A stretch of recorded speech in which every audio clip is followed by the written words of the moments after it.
Studio F.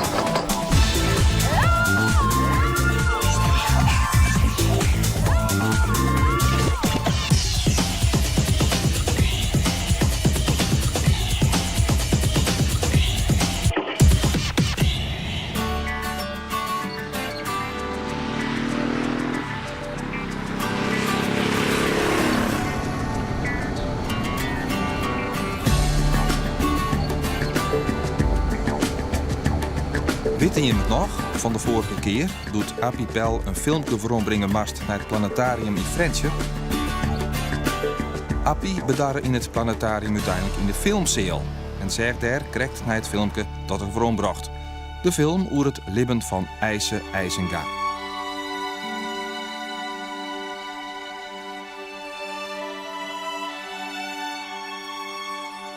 Zo heel wij de film wat Appie terug de warmte wat sloeg en voelde erin sliep.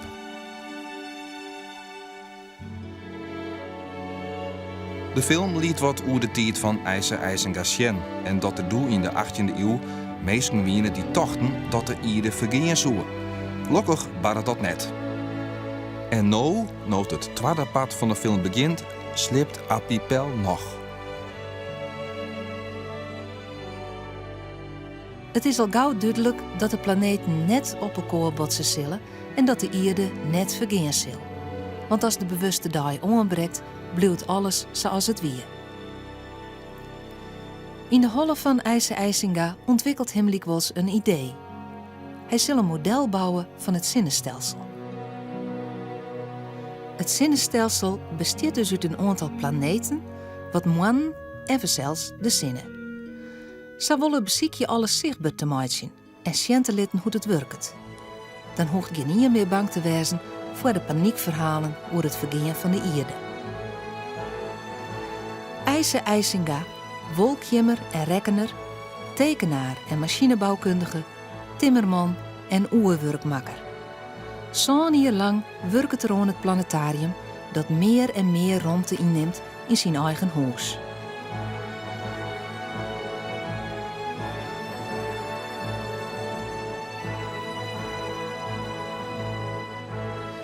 Tientallen schildjes van ekenhout die gebruikt worden als kameraadjes, maar meer als 10.000 speakers maakt het er.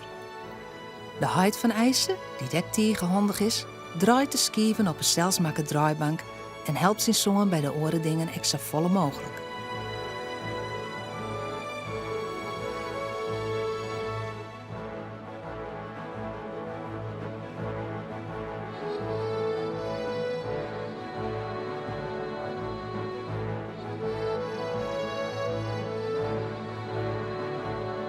Alles moet goed draaien willen en precies in elkaar passen. Alle onderdelen moeten berekenen worden.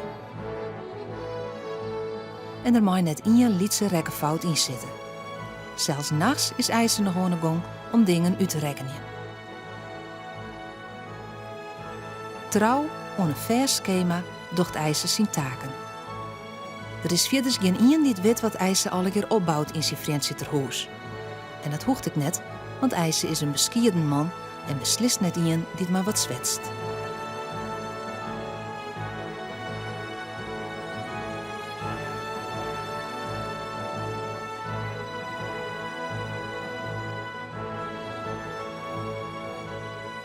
Dan, op een dag, is het werk klaar.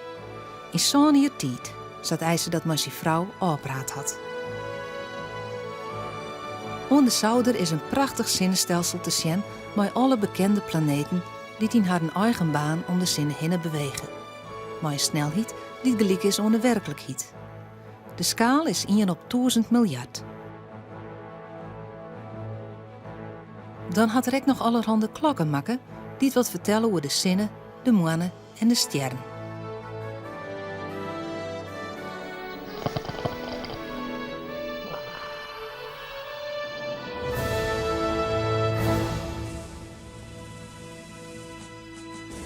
En dit is allegear in de mooie kamer van een wolkjimmer in Frientje.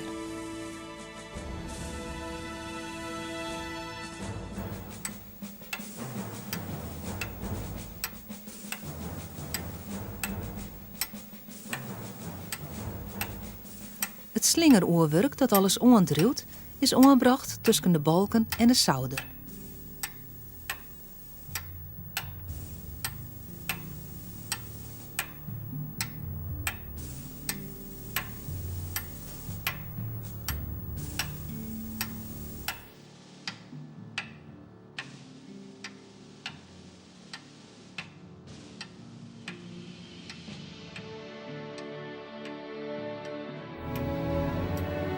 Nog voordat alles klaar is, komt de professor Jan Hendrik van Swinden op visite bij IJsse IJsinga. Hij is zo op tuin door al dit werk van IJsse dat hij de tweede keer dat er komt direct zijn peer collega's meeneemt. Ook die professors raakt je diep onder de indruk van wat IJsinga maken had.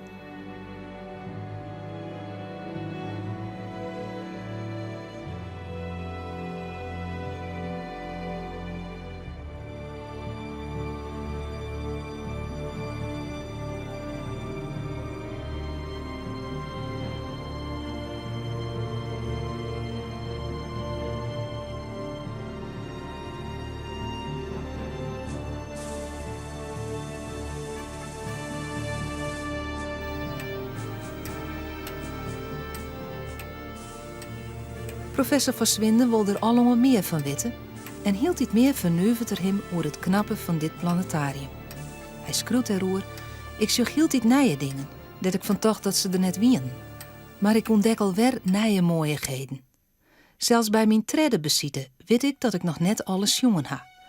Alleen nog trog er hield dit over te praten en te besjen en over te lezen verzels, ha ik het goed kennen leerd.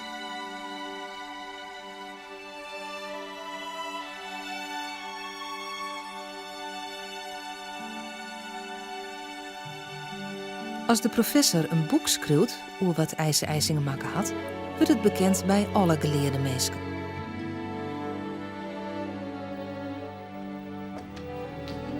Ik heb deze beschrijving om 2 redenen gemaakt.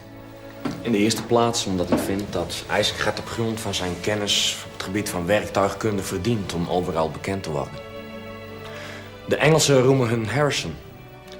Een timmerman die van de een op de andere dag een beroemd werktuigkundige werd en met de productie van zijn tijdmeters schatrijk is geworden. En waarom zouden de Friezen dan niet met evenveel reden trots mogen zijn op een Fries met een vergelijkbare achtergrond die in kennis en kunnen, maar met name de kwaliteit van zijn werkstukken niet onderdoet voor zijn vele collega's? Nadat het planetarium in 1981 klaar is, maakt het IJsse direct nog een beschrijving van hoe het alles werkt.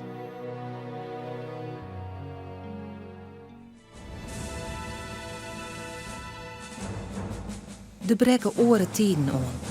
De mensen zijn ontevreden over de regeerders van het land. Ze willen verhoringen en nemen haar zelfs patriotten. Ze bewapenen haar zelfs en nemen ook in Friesland de macht over. Friesland wordt zelfs de belangrijkste stad in de opstand in de regering.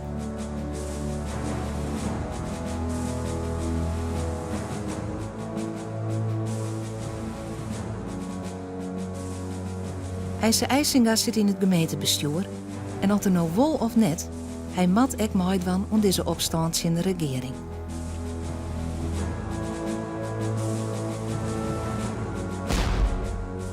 Hier en daar wordt de opstand deelslagen uit groot geweld. De patriotten komen in Friesland al gauw uit inzicht dat ze er net zo goed voor staan en naaien uit voordat er vochten wordt. Ek IJsse IJsinga moet het land verlitten. Vrouw, baan en planetarium lit erachter.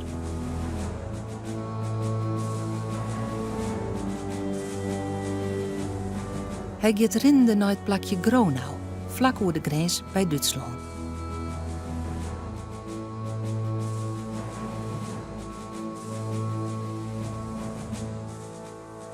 In die periode versteert zijn vrouw en worden zijn zwansies opvangend door de familie. Zijn meubels werden verkocht, zijn wenning verhierd en IJsse weet net als er ooit waarom komen kan.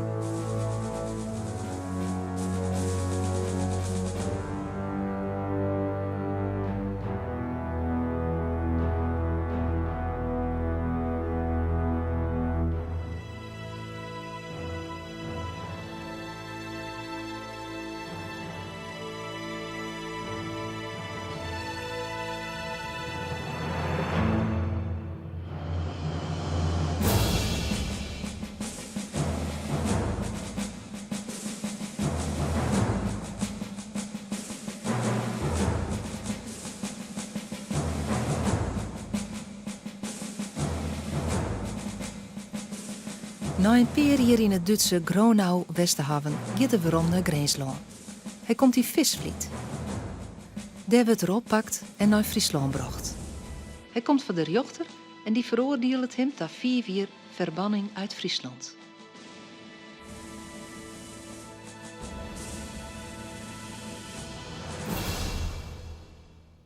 Als er dan weer rondkomt in Visvliet, vindt hij daar werk als wolkjimmer en vindt er zijn tweede vrouw.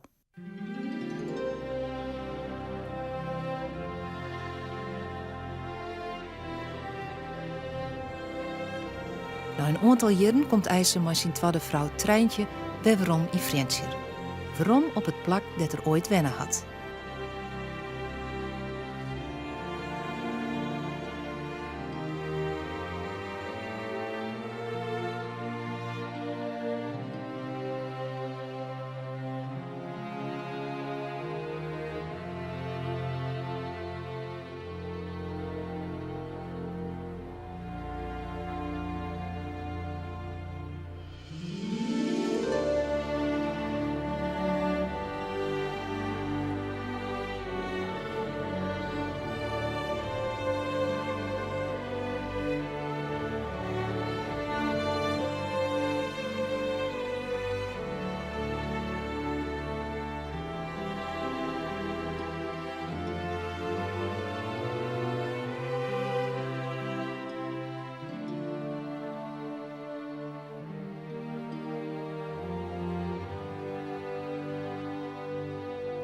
Het planetarium dat al die tijd stilstaan had, is wel wat zutterig worden, maar het is net kapot maken. De brekken vereisen weer betere tijden aan en de wolkjimmerij wordt weer oppakt. IJzer kreeg het al gauw weer een voornaam plak in Friesland en er komen ook heel iets meer mensen die het planetarium bezien willen.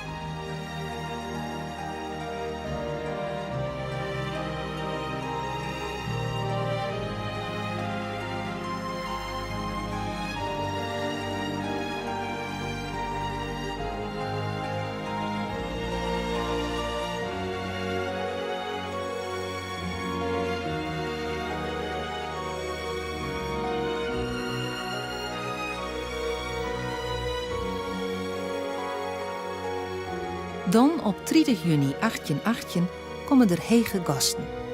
Koning Willem I en prins Frederik komen de wenkamer in. Later vertelt de vriend van IJzer dat IJzer tegen grutsk wie hoe die koninklijke bezitten. En dat er zeer dat de koning het geweldig vond wat er hier in dit huis in Friesland maken had. Hij weer door samen het gevoel kwijt dat er zo'n vertrekkelijke tijd heen hier, doet er uit Friesland waai moest. Maar zo het nacht vertelde de koning en de prins over zijn planetarium.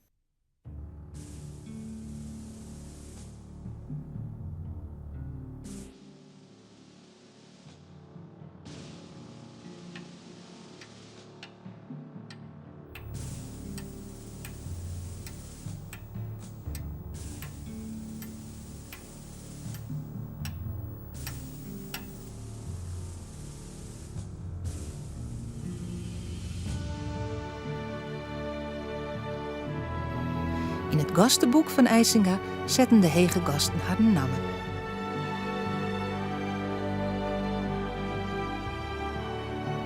Spietig genoeg is die bladzijde de letter terug een dief uitskwot.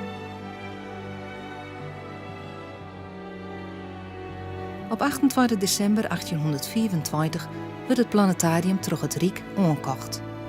Zo kon IJsinga het planetarium zijn leven lang goed onderhouden. In 1859 is het aan de gemeente van Friesland geschonken.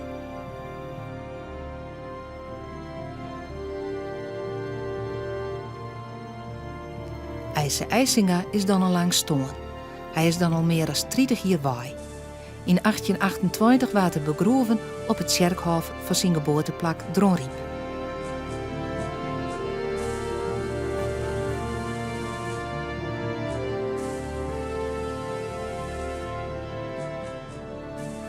Later is dit beeld van IJsinga maken dat ze noor het huis staat dat er geboren is.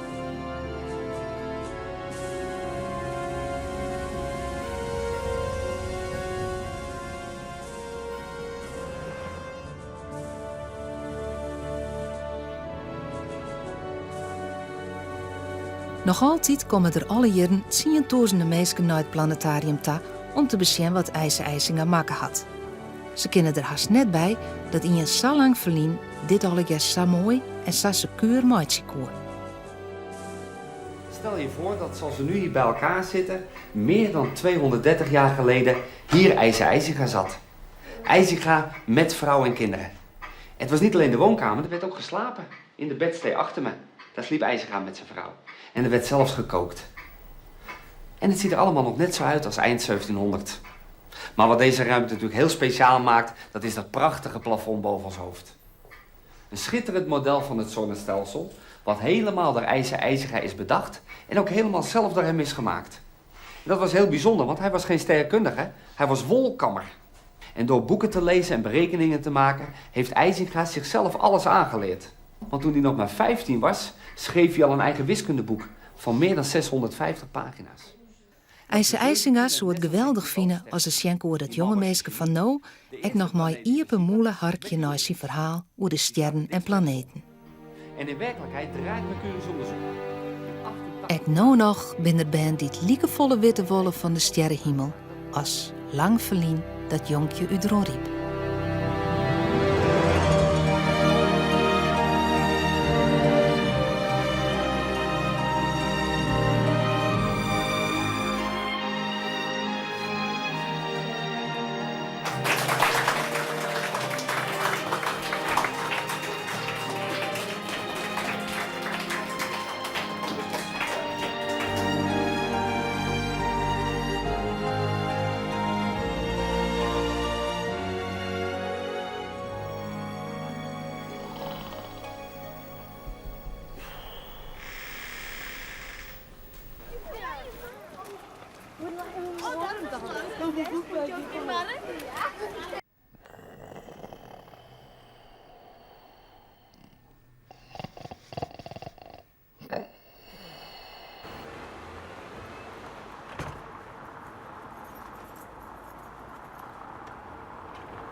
Volk, ik ben een meisje. Kan me eruit letten? Ik wil eruit. Ik ben eruit. Ik ben eruit.